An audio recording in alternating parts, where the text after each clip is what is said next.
You can drag and drop photos, text, files, and a lot of other stuff from one app to another on your iPhone.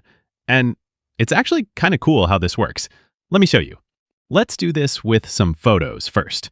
I'll go to the Photos app, and I'll then tap and hold a photo.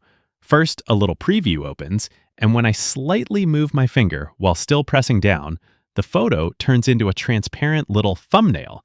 I can now move this to another app, and the cool part is that while holding down, I can use another finger to tap and select more photos, and they'll get added into a nice little stack. Once my selection is done, I'll keep holding the photos and then swipe up from the bottom to leave the Photos app. I can then select another app, or I can just drag my photo stack on top of any app, and that app will open.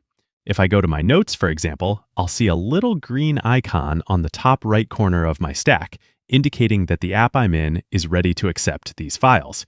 I can just let go, and those photos will be copied into the note. Let's do another. I'll go back to the Photos app and pick up a couple of photos.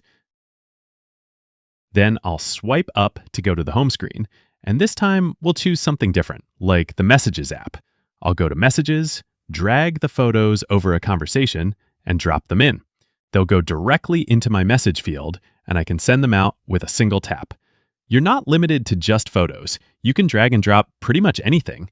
I can, for example, go to my browser and highlight some text, and instead of doing the usual copy-paste to another app, I can drag this to another app. I'll tap, hold, and then move the text.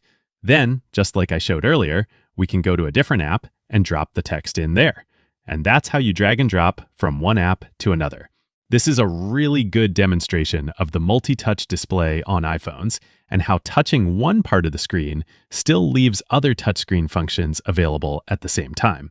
Click that like button if this helped, share with a friend who doesn't know this yet, and subscribe for more quick and easy iPhone guides like this.